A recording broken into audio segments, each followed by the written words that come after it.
Salut, c'est Achille, très heureux de vous retrouver aujourd'hui pour une nouvelle vidéo sur EcoChain Motor News. Vous ne connaissez pas forcément son nom, mais je suis pratiquement sûr que vous avez déjà vu une de ses cascades et que son look vous est familier. Il s'appelait Evel Knievel et ses cascades à moto, au-delà du fait de l'avoir rendu quasi légendaire et surtout d'avoir ouvert la voie à beaucoup d'autres, il les a réalisées au guidon de Triumph. Pour en revenir à son look, la combarde étoilée, c'était sûrement sympa dans les années 60, mais pas dit que ça ait bien vieilli l'histoire. Et pourtant, Triumph a décidé de proposer une série limitée de sa Rocket 3 en hommage à ce cascadeur, baptisé Rocket 3 Evel Knievel bien sûr, et reprenant le look donc du bonhomme.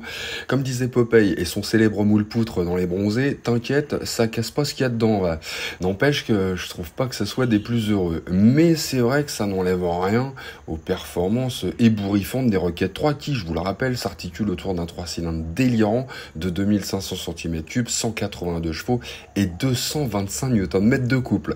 Bon, pour les fans de Knievel, vous serez comblés en retrouvant des bandes bleu, blanc, rouge surmontées d'étoiles sur le réservoir chromé, le logo Evel Knievel doré sur la selle, les écopes latérales et le garde-boue avant, mais aussi en animation sur l'écran de démarrage du compteur, j'en suis sûr. Sinon, petite plaque gravée, numérotée, et un livre collector portant le même numéro que la moto sont au programme. Et tout ça, ma bonne dame, pour la modique somme de 28 995 € pour le Roadster, la R, et 29 895 € pour la GT, dès le mois de mars 2025. Beaucoup plus vendeuse à mon avis, l'Indian Scoot 60 revient bien en forme pour 2025, alors quand je dis plus vendeuse, c'est essentiellement pour une question de tarif.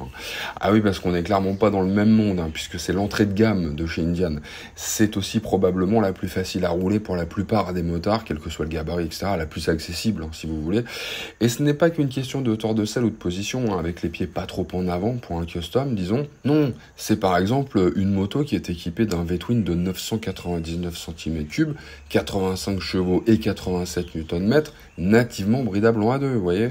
En revanche, malgré son look un petit peu à l'ancienne, mais sans exubérance, je trouve qu'ils exagèrent pas trop, elle peut en version limited recevoir 3 modes moteur, traction control, régulateur de vitesse, mais aussi un compteur TFT couleur et un port USB, vous voyez. Bon, elle existe aussi en classique ou en bobber. Résultat, en termes de tarifs, la classique standard est à 13 690 € et la bobber à 12 890 €. Et en limited, alors faut ajouter 2000 € en gros.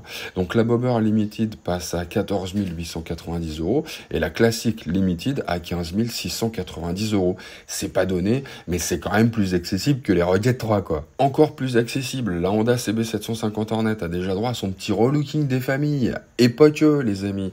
Mais déjà on voit bien que l'optique avant a changé. C'est maintenant un double feu à LED qui a plus grand chose à voir avec les 500 ou les 1000 qui prend place à l'avant. Personnellement, je suis pas certain de préférer celui-là à l'ancien, mais bon, c'est comme ça. Côté instrumentation aussi, ça bouge.